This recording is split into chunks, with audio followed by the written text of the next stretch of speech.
नमस्कार बंधुरा आज के तैरी करब सम्पूर्ण निरामिष एक रान्ना जेटा दिए भात रुटी जेकोनो किछुई किन्तु भालो लागबे। निरामिषेर दिने एरकम एक पद थाकले किन्तु खेते भीषण भालो लागे, माछ मांसेर दरकार हय ना। एखाने नियेछि काँचकला सेদ্ধ करे नियेछि, एर साथे एकटा आलुओ सेদ্ধ करे नियेछि। तबे एखाने आमि एकटा गोटा आलू दिइनि, एकटा आलुर अर्धेकेर अर्धेक दिएछि। काँचकलार आलूके प्रेसार कुकारे दुटो सिटी दिए निएछि और एखाने दुखाना काँचकला आमि केटे निएछि। काँचकलार खोसागुलोके छाड़िए निচ্ছি। सेদ্ধ करे नेওয়া काँचकलार खोसा किन्तु एकदमই फेलबेन ना, खूबই पुष्टिगुणे भरपुर, এটা কিন্তু খেতেও বেশ ভালো লাগে। এবারে কাঁচকলাটাকে ভালো করে ম্যাশড করে নেব আর এমন ভাবে মাখতে হবে কাঁচকলাটা যেন মধ্যিখানে শক্ত শক্ত না থাকে, একদম স্মুথ করে এটাকে মেখে নিতে হবে। এই যে আলুটা নিয়েছি আলুটাও কিন্তু এর সাথে মেখে নেব। দুটো কাঁচকলা আন্দাজে আমি এখানে একটা আলুর অর্ধেকের অর্ধেক ব্যবহার করেছি। যদি কাঁচকলার পরিমাণ বাড়ান আলুটার পরিমাণও বাড়াবেন, তবে খুব বেশি আলু এর মধ্যে দেবেন না। এবার এটাকে খুব ভালো করে দেখুন একদম মেখে নিয়েছি। এবার এর মধ্যে দিয়ে দেবো ছোলার ডাল বাটা। এখানে হাফ কাপ ছোলার ডাল ভিজিয়ে রেখে বেটে নিয়েছি। এর সাথে দিয়ে দিচ্ছি আদা কাঁচা লঙ্কা বাটা আর দেব গরম মশলা বাটা, দিচ্ছি চিনি, দেব আন্দাজ মতো লবণ আর দেব হলুদ গুঁড়ো, দেব একটু লঙ্কার গুঁড়ো, দেব জিরের গুঁড়ো আর দেব ধনের গুঁড়ো। এবার এই সমস্ত কিছুকে একসাথে ভালো করে টাইট করে মেখে নিতে হবে। ডালটা যখন বাটবেন অবশ্যই কিন্তু জল ছাড়া বাটতে হবে। জল থাকলে কিন্তু এটা টাইট করে মাখা হবে না, সেজন্য একদম জল ছাড়া এটাকে টাইট করে মেখে নিতে হবে। ভালো করে সমস্ত উপকরণ একসাথে দিয়ে মাখিয়ে নিয়েছি। এবার এর মধ্যে দেব একটু বাইন্ডিংয়ের জন্য ময়দা। এখানে বেসনও ব্যবহার করতে পারেন, আমি আজকে দিচ্ছি একটু ময়দা। 1 চামচের মতো ময়দা দিয়ে এটাকে আবারও ভালো করে একদম আটা মাখার ডোয়ের মতো মেখে নেব, একটুও যেন জল জল না থাকে। আজকের এই রেসিপির নাম হচ্ছে কাঁচকলার গুলি কাবাব। এটা কিন্তু ভীষণই পুরনো একটা রান্না। এটা আমাকে শিখিয়ে দিয়েছিলেন আমারই এক পিসি। সেই একদিন কথায় কথায় বলতে বলতে এরকমভাবে বলেছিলেন কাঁচকলার গুলি কাবাব খেতে খুব ভালো হয়। আর ঠিক আমি যেরকম মাপের করছি এর থেকেও আরও একটু ছোট হলে ভালো হয়, তবে আমি আর বেশি ছোট করলাম না, কারণ বেশি ছোট করে করতে গেলে অনেকটা সময় লাগছে। সেই জন্য এরকম ঠিক মানে মোটামুটি কীরকম মানে একটা গুলির সাইজ যেরকম হয় ছোট্ট ছোট্ট করে আমি বল করে নিচ্ছি। আর বলগুলো করতে হবে হাতের মধ্যে একটু তেল লাগিয়ে নিয়েছি, তেল লাগিয়ে দু হাতের মধ্যে ঘুরিয়ে এইভাবে বলগুলো করে নিয়েছি। এবার কড়াইতে দেখুন ভাজার জন্য সাদা তেল দিয়ে দিয়েছি। তেল ভালো করে গরম হয়ে গেলে একটা একটা করে এই কাঁচকলার গুলিগুলোকে ছেড়ে দিচ্ছি। এগুলো কিন্তু আরও একটু ছোট হলে খেতে বেশি ভালো হয়, তবে আমি এর বেশি আর ছোটো করলাম না, কারণ অনেকটা সময় লাগছে। আগেকার দিনের রান্না তো বিভিন্ন রকমভাবে হতো, তবে এই রান্নাটাও হয়তো বাড়িতে অনেক লোকজন থাকতো, তারা হাতে হাতে করে দিতে পারতেন, সেই জন্য মনে হয় অত ছোট ছোট করে তৈরি করতো। আমি যেগুলো খুব ছোট করিনি, মোটামুটি একটা প্রমাণ সাইজে ছোট একটা পাতিলেবুর সাইজে আমি এগুলোকে করে নিয়েছি। এবার এগুলোকে একটু গোল্ডেন কালার করে ভেজে নেব।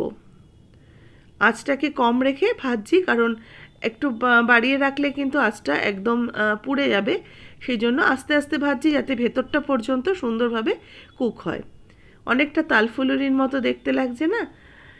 ঠিক এইভাবে আমি ভেজে নিচ্ছি। এবার এগুলো দেখুন হালকা সোনালি রং হয়ে গেছে, এবার এগুলোকে তুলে রাখবো।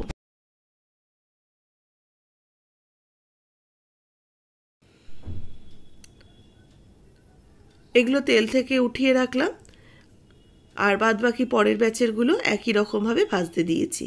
সবকটাই মোটামুটি ভাজা হয়ে গেছে। দেখুন দেখতে কিন্তু ঠিক তালফুলুরির মতো দেখতে লাগছে। এটা কিন্তু গরম গরম ভাতের সাথে ডালের সাথে সাইডেও খাওয়া যায়, গ্রেভি না করেও। এবার ওইগুলো ভাজার তেলের মধ্যেই আমি তেজপাতা, গোটা জিরে আর শুকনো লঙ্কা দিয়ে দিলাম। এর সাথে দেবো হাফ চা চামচ হিং। নিরামিষ রান্না হিং পড়লে খেতে লাগবে। কয়েক সেকেন্ড একটু মিক্সড করে নিয়ে এবার দেখুন আলু কেটে রেখেছি একদম ছোট ছোট করে। যে যতটা আমি গুলিগুলো বানিয়েছি ঠিক সেই সাইজের আলুগুলো কাটতে হবে। আলু আর গুলি দুটোর মাপ কিন্তু এক রকম হবে। ঠিক আলু পোস্ততে যেরকম কাটা হয় সেরকমভাবে আলুগুলোকে কেটে নিয়েছি। এবার এই আলুগুলো দিয়ে দিলাম তেলের মধ্যে, এতে একটু লবণ দিয়ে আলুটাকে একটু লাল করে ভেজে নেব।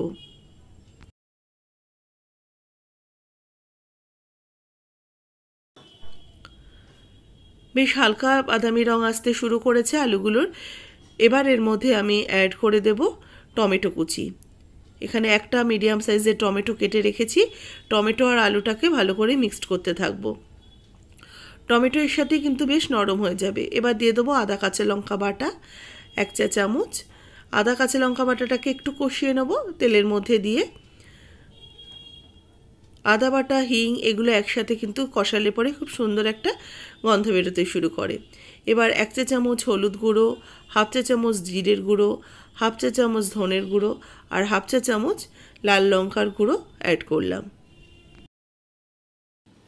এবার একটু সামান্য জল দিয়ে মশলাটাকে ভালো করে কষিয়ে নিচ্ছি। জল দেওয়ার পরে আস্তে আস্তে কিন্তু মশলাটা অল্প অল্প করে জল দেবো আর মশলাটাকে কষাতে থাকবো। এতেই কিন্তু টমেটোটা বেশ সুন্দর গলে গলে যাবে। দেখুন আস্তে আস্তে মশলা কিন্তু বেশ ভালো করে ভাজা ভাজা হয়ে গেছে। এবার একটু জল অ্যাড করে দিচ্ছি। এর মধ্যে 1 কাপের মতো জল দিয়ে দিলাম। জলটা দিয়ে ভালো করে আলুটাকে গ্রেভির সাথে মিশিয়ে নিচ্ছি। নিয়ে এবার এটাকে একটু ফুটতে দেবো। এরই সাথে দিয়ে দিলাম সামান্য একটু চিনি, অল্প একটু মিষ্টি দিলাম। এবার আলুটাকে ভালো করে মিশিয়ে নিচ্ছি। এবার ঝোলটাকে একটু ফুটতে দেব। আলুটা কিন্তু বেশ সেদ্ধ হয়ে গেছে। এবার ঝোলটাকে ভালো করে একটু ফুটিয়ে নিলে তারপরে কিন্তু আমি গুলিগুলোকে ছাড়বো। গুলিগুলো আগে দিলে যেহেতু ডাল বাটা রয়েছে এটা কিন্তু একদমই ঝোলটা টেনে নেবে, সেই জন্য একটু ঝোলটাকে ফুটিয়ে নিলাম। নিয়ে তারপরে গুলিগুলো দিয়ে দিলাম। গুলিগুলো দিয়ে বেশিক্ষণ ফোটাবো না, ঝোল ফুটে গেছে। 2-1 মিনিট একটু ফুটিয়ে নিয়ে নামানোর আগে দিয়ে দেবো একটু ঘি আর দেবো একটু গরম মশলা বাটা। আমি এখানে কিন্তু গরম মশলা বাটা ব্যবহার করেছি। আপনারা চাইলে গুঁড়ো গরম মশলাও দিতে পারেন। আমি গরম মশলা আগে থেকেই ভালো করে বেটে রেখে দিয়েছি, এলাচ, লবঙ্গ আর দারচিনিকে। এবার এগুলো দিয়ে একটু মিশিয়ে নিচ্ছে আর কয়েকটা চেরা কাঁচা লঙ্কা ওপর থেকে ছড়িয়ে দেব। মিনিট 2 মিডিয়াম আঁচে রেখে আমি এগুলো ফুটিয়ে নিয়েছি। এবার নামিয়ে সার্ভ করে নিচ্ছি। তৈরি হয়ে গেছে কাঁচকলার গুলি কাবাব। কেমন লাগলো আজকের রেসিপি অবশ্যই জানাবেন। ভালো লাগলে লাইক শেয়ার করবেন। যারা নতুন দেখছেন আমার চ্যানেলকে সাবস্ক্রাইব করে নেবেন। এইভাবে একদিন করে দেখুন, আশা করি আপনাদের খেতে ভালো লাগবে। নিরামিষের দিনে মাছ মাংসেরও দরকার পড়বে না, এরকম যদি একটা রেসিপি থাকে ভাতের সাথেও, রুটি পরোটার সাথেও বেশ ভালো লাগবে। অবশ্যই কমেন্টস করে জানাবেন কেমন লাগলো আজকের এই রেসিপি।